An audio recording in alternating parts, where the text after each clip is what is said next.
आदरणीय समाज के आल बाल वयोवृद्ध बालक युवा, मैं आज आपके सामने समाज की उन विभूतियों का परिचय कराना चाहता हूँ जिनसे नई पीढ़ी के लोग अनभिज्ञ हैं। हम कौन हैं और कौन थे और हमारे पूर्वजों की प्रतिभा का प्रकाश कहाँ कहाँ तक फैला था, जिनके कारण हम आज भी प्रशंसित हैं और पूज्य हैं। मैंने पहले भी कहा था कि समाज के प्रत्येक क्षेत्र में चतुर्वेदियों का महान योगदान रहा है और वर्चस्वी रहा है। एक बार जब मैं शोध कर रहा था तो भारतीय अनुसंधान भवन में राधेश्याम जोशी के चतुर्वेदियों के बड़े प्रशंसक थे और तांत्रिक बटुकनाथ जी के शिष्य थे। उनके यहाँ मैंने गंगाराम जी द्वारा लिखित हस्तलिखित संगीत रत्नाकर पर बहुत विशाल ग्रंथ देखा। नीचे लिखा था, गंगाराम रचित रतन कुंड के भैया मथुरा का जब भी इतिहास देखा जाएगा तो चतुर्वेदियों के बिना मथुरा का इतिहास पूरा ही नहीं होगा। हर क्षेत्र में, पहलवानों में, पंडितों में, गायकों में, कलाकारों में, स्वतंत्रता सेनानियों में कोई क्षेत्र ऐसा नहीं है जब तक चतुर्वेदियों को नहीं लोगे मथुरा का किसी भी क्षेत्र का इतिहास पूरा होगा ही नहीं। तो मैंने उनसे पूछा, ये नाम तो सुना? अरे कि भैया, मथुरा में ऐसे कलाकार हुए, तुम संगीत प्रेमी हो, संगीत साधना कर रहे हो, तुम संगीतकारों के विषय में जानना चाहो तो ये परिचय कराओ। तो मैंने इस पर अध्ययन किया कि ये संगीत कला के क्षेत्र में चतुर्वेदियों ने पदार्पण कैसे किया।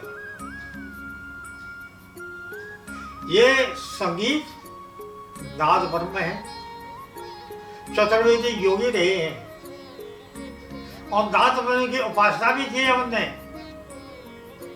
एक युग आया था, पहले तो वेद सामवेद में ही रहा है संगीत,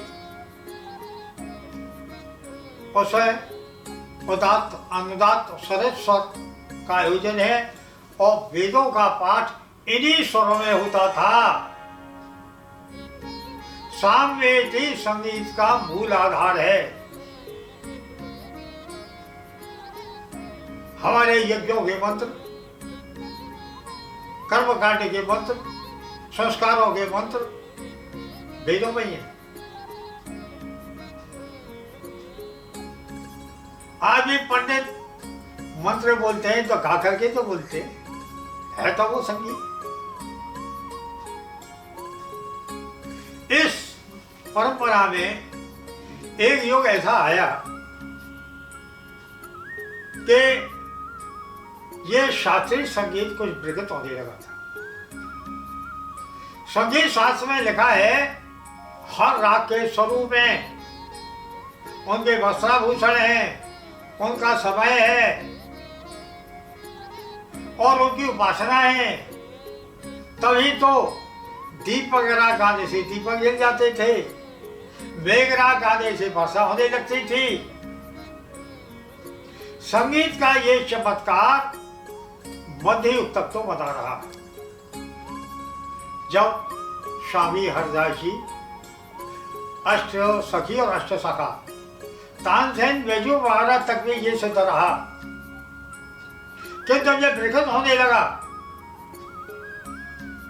तो वल्लभाचार्य जी और मिथिलेश जी ने तो इस संगीत को अपने मंदिर में ले लिया और धर्मद्वार को सुरक्षित रखा। और निर्माण संप्रदाय में स्वामी हरदास जी और अष्टसखियों ने अपने मंदिरों में स्थानों में स्थान दिया, सुरक्षित रहा। चतुर्वेदियों में ललित किशोरी जी का नाम पहले आता है, जिनके द्वारा स्थापित तटिया स्थान की परंपरा आज तक चल रही है। और वल्लभ कुल में शीश स्वामी ने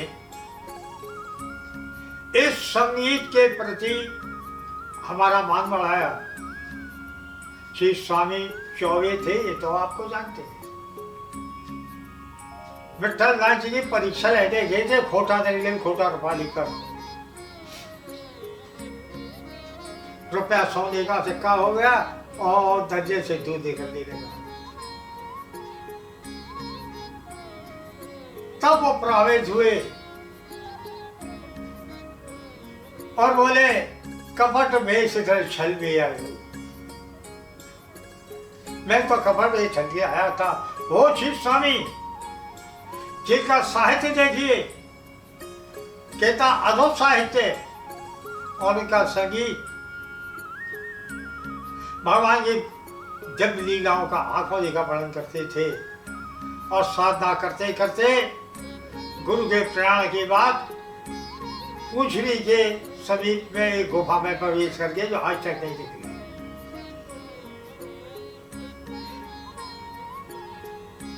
इसी परंपरा में आगे प्रभु दयाल मीतन लेखक, अपनी पुस्तक में हमने एक बंशीधर चौबे का नाम लिखा है और बताया है कि धर्मपद धमार के गायक थे और सारंगी वादक थे। इस परंपरा में जो एक अद्भुत रत्न उत्पन्न हुआ, वो नाम आता है गणेश लाल जी, जिनके भाई चुखा जी थे। ये गणेश लाल जी मेरी दादी के चाचा के शिष्य थे। सूरत राम जी तांत्रिक योगी थे, उनके भाई गंगा राम जी औघड़िया थे। दादी कहती थी कि धूमी रमाते थे और तंत्र के अन्य शास्त्रों के विद्यादान थे और संगीत के भी साधक थे। तो ये चुखा गणेशी नाम से थे। मेरी दादी ने बचपन में इनको देखा। ये विद्वान थे, तांत्रिक भी थे, साधक थे। इन पे बहुत ऋण कर्ज हो गया था। ये बहुत दुखी थे और घर नीलाम हो रहा था। दौड़ी पिटी तो ये आकर के गुरु के चरणों में गिर गए, रोने लगे, उठे नहीं। गुरु ने कहा, अरे गणेश उठ के बैठ। कि नहीं, हाँ आपके चरणों की शरण में आ गया हूं, मैं यही प्राण जाए। अरे कहीं कैसा अनर्थ कर रहा है तू? ये मारा अब क्या रह गया? घर नीलाम हो रहा, इज्जत आबरू गई, सब कुछ गया, दौड़ी पड़ रही है मोहल्ले में। कहीं उठ के बैठ, मुंह खोला अपना, खोला। सो गंधर्व मंत्र से जब बाप है कुछ लिखा और कहा देख, पूरब दिशा से कोई निमंत्रण आए तो चला जाए। ये घटना हमें बालदेव जी घुर्रे बगिया ने ही बताई, उनका पड़ोस में घर है। घुर्रे के विषय में भी आपको बताऊंगा। वो बालक थे उस समय, आस्था काफी थी उनकी। पटना जब ये गई तो वहां तो इन्हें कुछ मिला नहीं कि राजा ने बुलाया था। पूर्णाम दिया, उसे 50 रुपये बहुत दुखी हुई। वहां से ये पटना में एक पहाड़ी थी, उसके नीचे बैठ कर के गुनगुना रहे थे। तो एक मियाँ उधर से निकले, अरे के लड़के यहाँ गा रहा है तू, देख पहाड़ पे ऊपर जाके देख, वहां मकबरे पे कुछ गा के सुना, बड़ा सिद्ध जगह है वो। वहां जो कहते भैया ये वापस चढ़ते गई, वहां जा करके गाना शुरू किया तो वहां झरने में अपने आप फल आने लगे, भूखे थे वो। जब ये वहां गा रहे थे तो नेपाल नरेश समिति के यहाँ आए थे पटना, उनकी बच्ची जा रही थी, उन्होंने वो आवाज सुनी, रोकी और अपने आदमी का देखे कौन गा रहा है भाई, ऐसा गाना हमने सुना नहीं है। जाके देखा, बुला के लाया, ये कौन है? मैं मथुरा का चौबे हूँ कि तेरा गाना हमको बहुत पसंद है, अगर तू नेपाल में चल के पशुपतिनाथ को गाना सुनाए तो तू चला चल। ये नेपाल गए, नेपाल जाएंगे ने सामने इसके द्वारा और धफकदार के द्वारा गायन किया है, वहां इनकी बहुत प्रशंसा हुई और नेपाल ने थे इनको अपार धन दिया। अब तो इनका पहचान बदल गया, अब तो संगीत के साथ नहीं कर दिए, नाम की भाषा कर दी है। अब पैसे के लिए, धन के लिए मुझे कोई व्यवसाय नहीं करता है।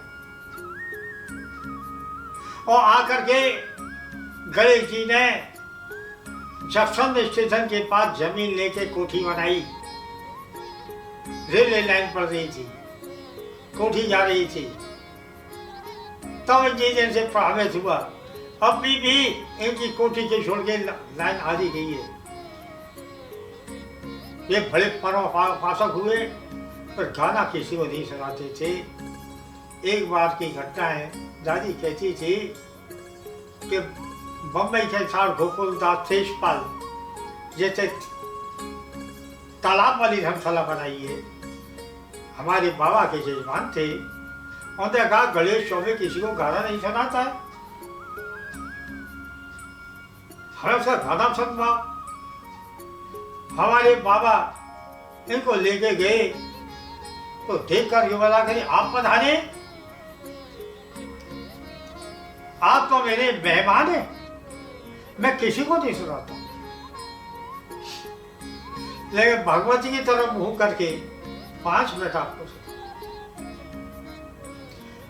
5 मिनट जो आलापचारी किए उसमें सेठ गदगद हो गया और 500 रुपया चांदी की उसे लेट करे कि ये मेरे लिए नहीं, मेरे मेहमान आए, इनको कुछ कर।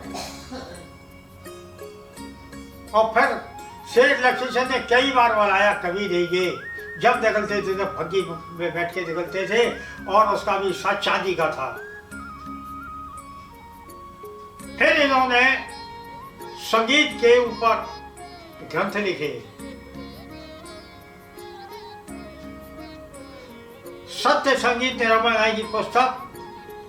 मैं बार बार राजेश्वर जोशी का नाम लेता हूँ, हमारे समाज के लिए बहुत बड़ा गौरव दिया होते हैं। उनकी एक पुस्तक मुझे मिली,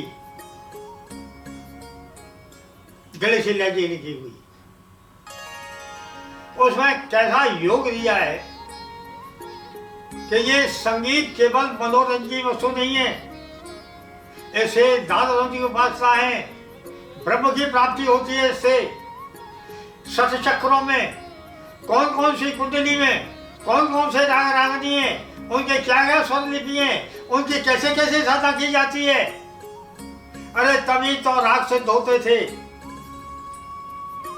इस प्रकार का अद्भुत वर्णन है। इनके इस विधा को सुनकर विश्वनाथ भातखंडी मथुरा है, इनके पास गए कि मैं कुछ सीखना चाहता हूं। तो वो आकर के बिहारियों में छिट्टी लाल रघुनौतिया सरदार के घर में रहे थे और भात खंडे ने से शिक्षा प्राप्त की। बताइए आप, ये वही भात खंडे जिन्होंने पहली बार संगीत को लिपिबद्ध किया, भाषा में लिपिबद्ध किया। आपने कुछ साजों का निर्माण किया, हीरा का निर्माण कराया नए ढंग से। सबसे पहले हारमोनियम का निर्माण सरकंडे से गणेश लाल जी ने बताया। वर्तमान में विश्व प्रसिद्ध सरोज वादक अमजद अली खां के पिता हाफिज अली खां भी आपके शिष्य रहे। अमजद अली खां ने कुछ संगीत सभाओं में कहा, मथुरा में वृंदावन में आई जब, कि मेरे पिताजी भी गणेशीलाल चौबे के शागिर्द थे।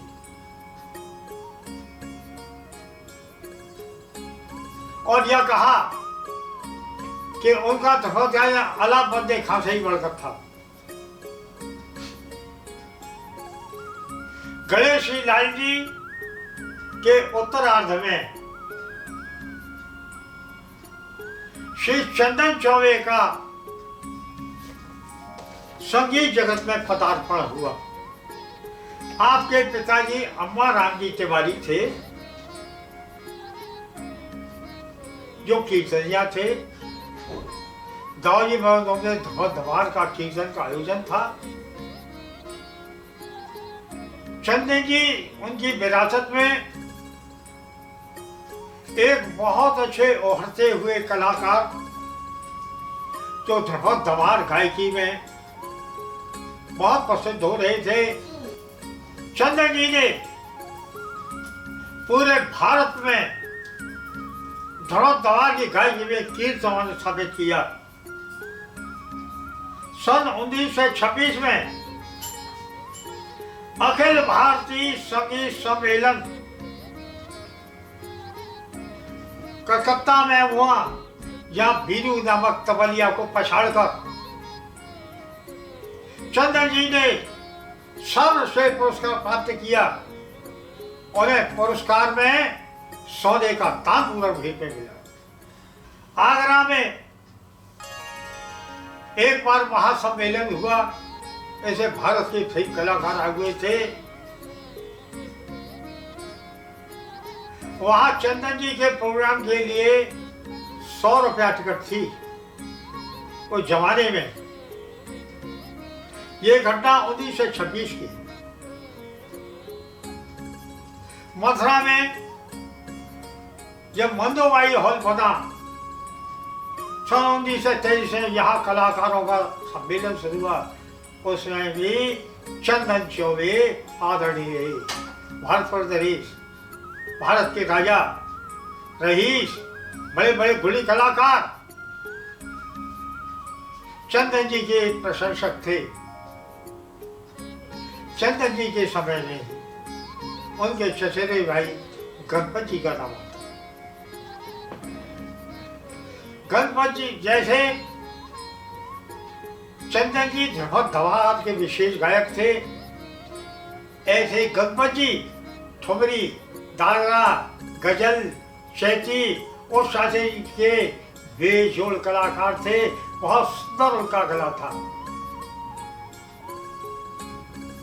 वे बम्बई में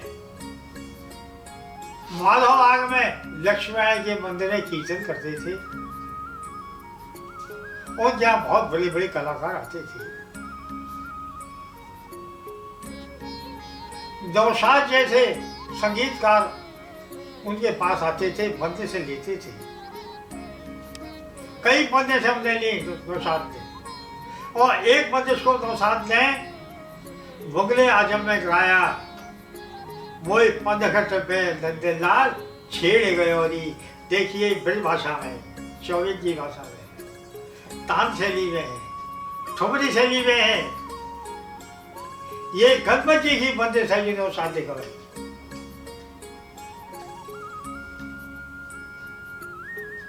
गणपत जी को हमने बहुत छोटे बचपन में देखा है, मर्दों में। दर्शन किए सुना नहीं है।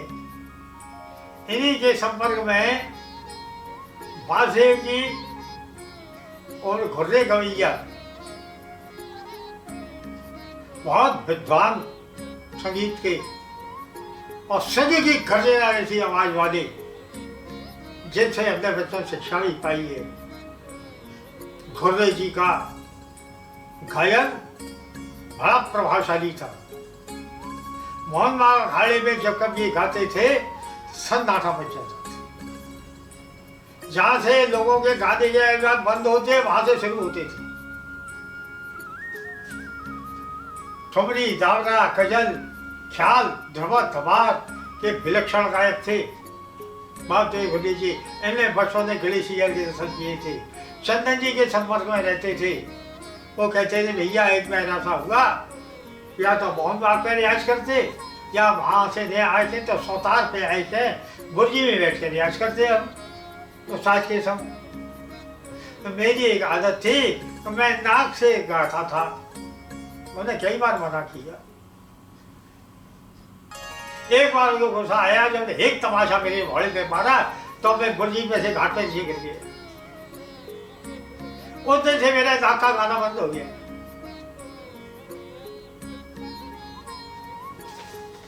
इन्हीं के संपर्क में शिव कुमार जी ऐसे गायक हुए ठुमरी दादा के। आकाशवाणी ये पहली बार शिव कुमार जी गायक शुरू हुए। इसी परंपरा में संगीत उपपद को और आगे याद करते हुए एक ऐसा व्यक्तित्वोदय हुआ जिसे मथुरा में ही नहीं पूरे भारत में माता चंद्र की ध्वजा फहराई, जिसको कहते हैं दशावतार 24। हम 20 वर्ष की सेवा में रहे, जिसमें उन्होंने जो अमृत की बूंदें दी हैं, एक बूंद यदि उसका प्रकाश कर दिया जाए तो लोग कहते हैं कि हमारे उस्ताद जो कुछ है उस्ताद का है। चंदन जी हम के बाद में लक्ष्मण जी का जब अवतारण हुआ तो हमको गुरु ने बताया। हम पूछ बैठे उनसे, गुरु आपका जीवन परिचय क्या है? तो वो बता तो सके नहीं और गला हल्का भर गया और रोने लगे। बोले बेटा मेरी जीवन की क्यों पूछती? मैं तो बहुत गरीब, मैं तो अनाथ था। 2 वर्ष की बात छोड़ के 8 वर्ष के पिता छोड़ गए। चंदन जी ने मुझे आश्रय दिया। चंदन जी बोले लक्ष्मण तेरा गला अच्छा है, तेरी पकड़ अच्छी है, तो तू अब ग्वालियर चला जा। वहाँ संगीत का माधव संगीत विद्यालय, संगीत का विश्वविद्यालय है। वहाँ राजा भैया पूछ वाले नाम के बहुत बड़े कलाकार वहाँ के प्रसिद्ध थे। तो ग्वालियर गए और वहाँ श्रीनाथ जी के मंदिर में 10वें महीने नौकरी मिल गई। उसी से काम चलाते थे। ये पढ़ते थे। वहाँ संगीत का 5 वर्ष का कोर्स था कि बोले भैया 1 घंटा ऐसी हुई कि गुरु जी ने मुझसे सवाल किया, वो भी उत्तर आया नहीं। तो उनकी जो बैग थी उससे मूठ थी पीतल की मोटी, मेरी हाथ पे जो मारी बैग तो मेरे खून आ गया और मैं रोने लगा। तो बोले अरे चौबे तू रोता क्यों है? तेरे बाबा क्या करते हैं? क्या करता है तू? मैंने अब ये दास्तान सुनाई तो गुरु की आंखों में आंसू आ गई। अरे बेटा अब मैं पढ़ाऊंगा तो ये तेरा 5 वर्ष का होगा 3 वर्ष में करा दूंगा। और घनघोर मेहनत कराई। राजा पूछ वाले के शिष्य बहुत थे, भीमसेन जोशी वगैरह सब उनके शिष्य थे। जब मैं पढ़ गया तो गणपत जी ने मुझे बुला लिया कि लक्ष्मण हमारी वृद्धावस्था है, अब तू यहाँ सेवा कर। वहां से उनको फिर लेके काटकबीर मिले, वही नौशाद की घटना देखी इनने इसके साथ। वहां से इनका बहुत प्रकाश हुआ और भारत के अखिल भारतीय प्रोग्रामों में इनको सम्मान मिलने लगा। एक बार बंबई में अखिल भारतीय संगीत सम्मेलन हुआ, उसमें ओमकारनाथ ठाकुर, बड़े गुलाम अली खां, इन लोगों के नाम थे और साथ में लक्ष्मण चौबे का भी नाम था। गुरुजी ने जब ग्वालियर में उसे पढ़ा तो रहा नहीं गया। वे अपनी टिकट से बंबई गए, हॉल में उनको टिकट नहीं मिली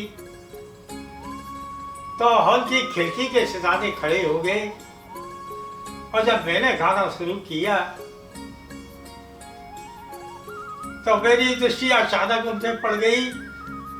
वो रुमाल से आंखें पहुंच रही थे, मेरा गान बंद हो गया, मैं गिड़गिड़ा गया, जाके के चरणों में गिर गया कि अरे लक्ष्मण, तो वही लक्ष्मण, आज तेने वो मेरा नाम अमर कर दिया, तेरा नाम सद के रहे आया हूँ। ऐसी गुरु की कृपा, इतनी भावुकता। इसके बाद सर बताते थे अक्सर राजाओं के यहाँ, जमींदारों के यहाँ, बड़े लोगों के यहाँ, मैं बड़े गुलाम अली खां और शहनाईबाज बिस्मिल्लाह खां, हम लोग सब साथ साथ प्रोग्राम देते थे, उनके वो ससुर सुनाते थे।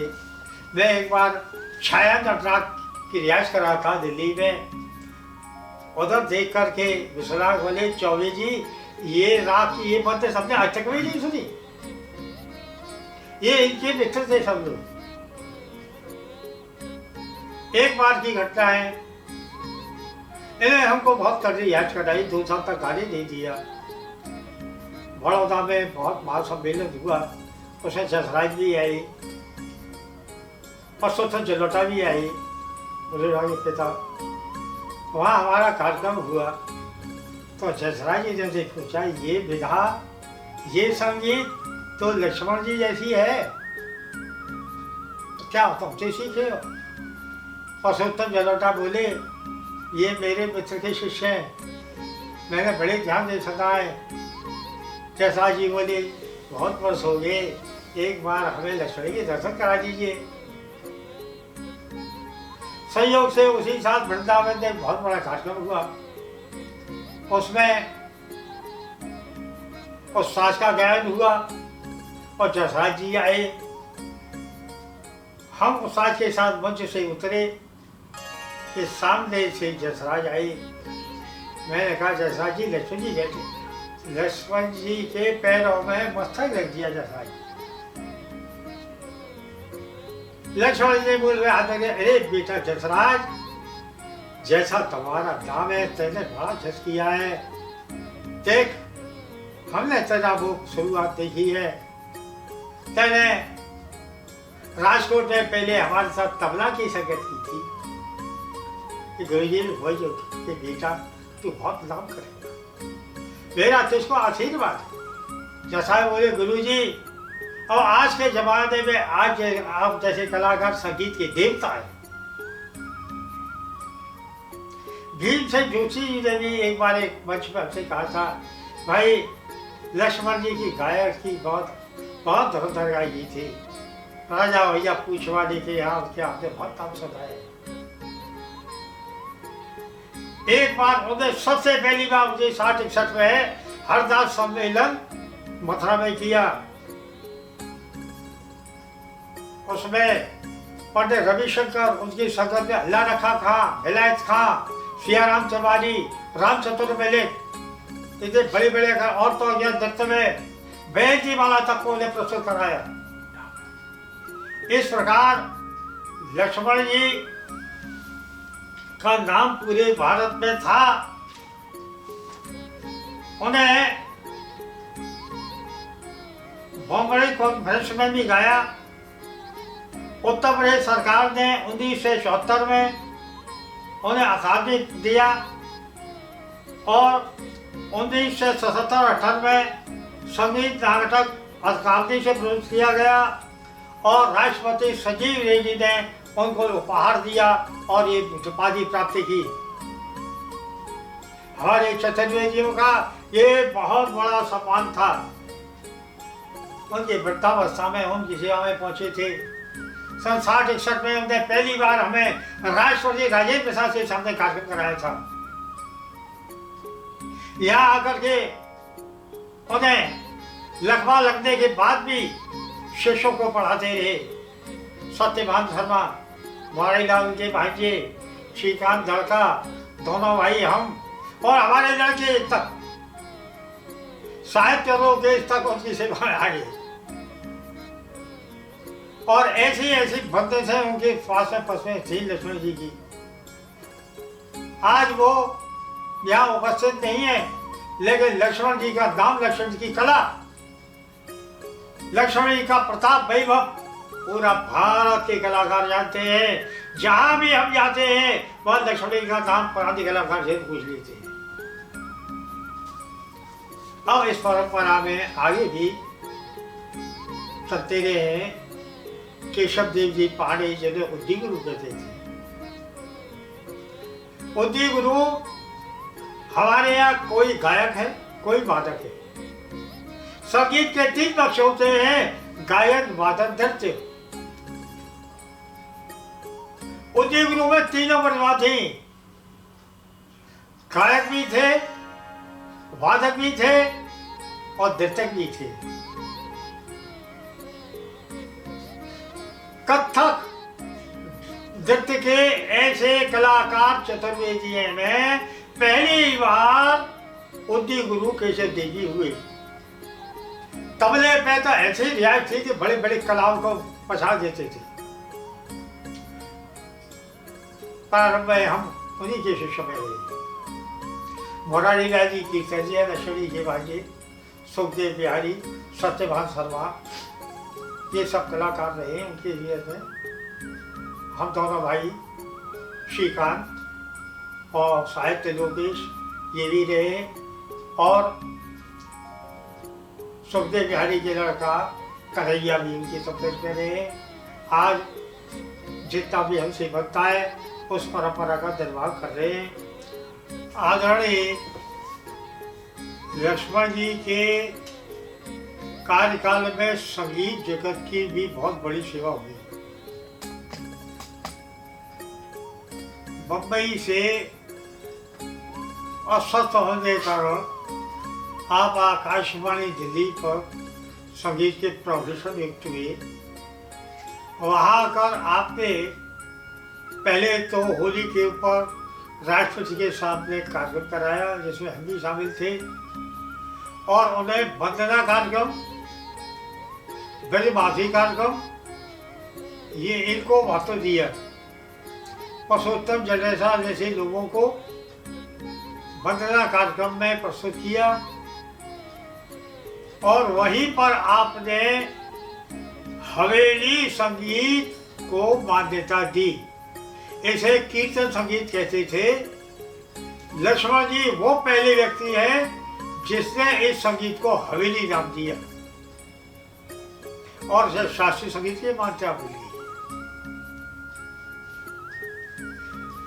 अब जब अधिक वहां से रिटायर होकर मथुरा आए तो आपने संगीत शिक्षण प्रारंभ रखा। एक घटना उनके अंतिम समय की ओर सुनाता हूँ। उन्हें ब्लड प्रेशर की थोड़ी शिकायत थी। जेठ का महीना, घनघोर गर्मी पड़ रही थी। हम जा नहीं रहे थे, हमको बुलवाया तो बोले भैया क्या गाना छोड़ दिया है क्या?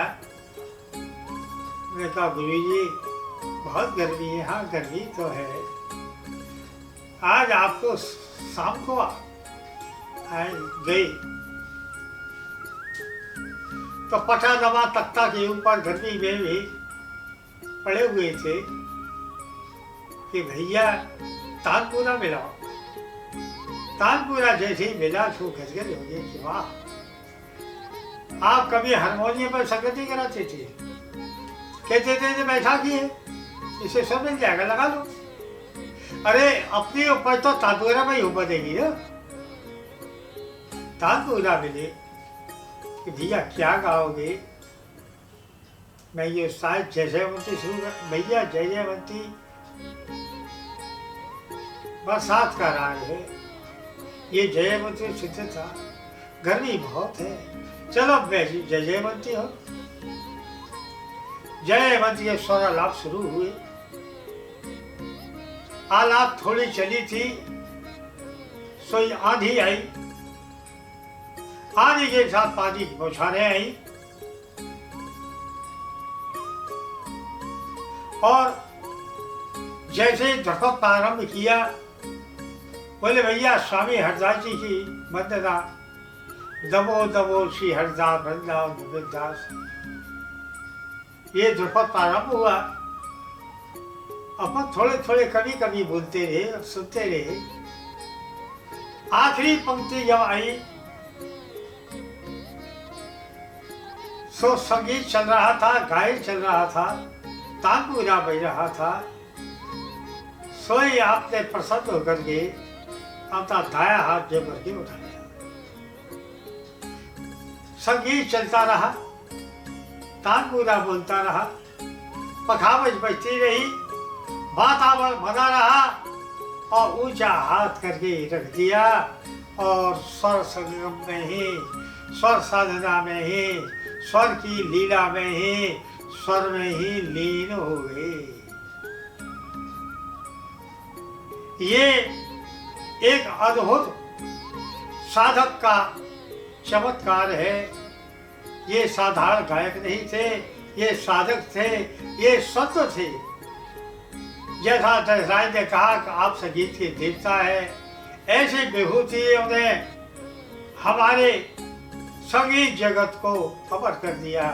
धन्य है ऐसे गुरु के लिए, जैसे ऐसे कलाकार को। धन्य है उस समाज को जैसे ऐसा रत्न पैदा किया। लक्ष्मण जी के साथ में श्री चंदन जी के वरिष्ठ पुत्र बालजी का नाम दिए बिना ये परिचय पूरा नहीं होता है। बालजी चंदन जी के ज्येष्ठ पुत्र थे और ध्रुपद दमाद के विलक्षण गायक थे। द्वारकाधीश मंदिर में आप द्वारकाधीश के सामने गायन करते थे। उन्हें पुष्पमान की हवेलियों की सेवा पूजा का किस समय कौन सा राग, कौन सी पोशाक, कौन सी माला, कौन सा समय, इसका बहुत बड़ा ज्ञान था। बाजार से ही बालजी की आवाज सुनाई देती थी। एक बार गोविंद पंत के लड़का आए थे हवेली में, बालजी बाबा का गायन हुआ। हमसे बोले हमारे वहां पर बैठो आई। तो तीसरे काले से, तीसरा काला बहुत बड़ा होता है, उन्हें ठमरी गाई। थोड़ा थोड़ा हमने संगत की। हमने उनसे कहा बाजी बाबा अब आप इतने ऊंचे स्वर से क्यों आते कि भैया हम भले ही बढ़ जाए, फिर ऊंचे स्वर के गायन नहीं छोड़ोगे, क्यों हमारी परंपरा है उच्च स्वरेण गीतम। तो बालजी बाबा और दूसरे से चले गए गाते गाते। बालजी बाबा का गोसाई बालकों में, मतलब तो हवेलियों में, रईसों में बड़ा नाम था। तो साहब कहते थे भैया बालजी मेरो ऐसा भैया है, यदि ये जम जाए तो फिर काऊ की गाली हिम्मत नहीं बसी। बालजी उनके सामने चले गए, अश्रु की धारा बनी। 3 दिन बाद हम गए, उनकी पति बोली भैया 3 दिन हो गए बालजी के लिए रोते रोते, न खाए रहे न पी रहे। तो कितना प्रेम संगीत के प्रति, कितना अनुराग। बालजी बाबा से कुछ बातें हमने भी सीखी। बालजी बाबा हवेली संगीत के एक सम्राट जैसे विद्वत गायक थे। लक्ष्मण जी के आपके गुरु भाई थे। ये दोनों विभूतियां सूर्य चंद्र रही थी समाज की। जैसे पूरे भारत में मथुरा और मथुरा के चतुर्वेदी माथुरों का नाम रोशन किया। इसी परंपरा में सोहनलाल जी का नाम लिए बिना ये हमारा वक्तव्य पूरा नहीं हो सकता। सोहनलाल जी लल्लुआ मालुआ वालों में अत्यंत सरल सीधे साधु जैसा जिनका जीवन और संगीत शास्त्र के विद्वान। उस साल लक्ष्मण जी कहते थे भैया हमारे टाइम में ही सोहन ग्वालियर आए, उन्हें विद्वत शिक्षा पाई। सोहनलाल जी जिस विधि से शास्त्रीय संगीत पढ़ाते थे ऐसा पढ़ाने वाला हमने नहीं देखा। चमेली खंडेलवाल में आप संगीत अध्यापक थे और चंदन संगीत विद्यालय में भी आप प्रभावशाली थे। हमें भी उनके सौजन्य से प्रारंभ में संगीत शिक्षा प्राप्त हुई है और उनके प्रधान शिष्यों में कंडू जी कृपाराम, तेलुगु बिहारी लाल, उनका लड़का मकसूदन, राजेंद्र अतरवाले, हम दोनों भाई परसोत्तम जी महाराज, ये हम उनके शिष्यों में रहे। संगीत के दो पक्ष होते हैं, एक तो ये शास्त्रीय संगीत और एक वो लौकिक संगीत, जिनमें हमें चौपैया तान के जो कलाकार हैं उनका परिचय भी हम आगे देंगे। अभी हमसे जितना बताए वो अपने पहले शास्त्रीय कलाकारों की हमने शादी के रूप में वंदना की है, इसलिए हम आपके श्रोता अजय श्रोताओं के लिए आभारी है। धन्यवाद।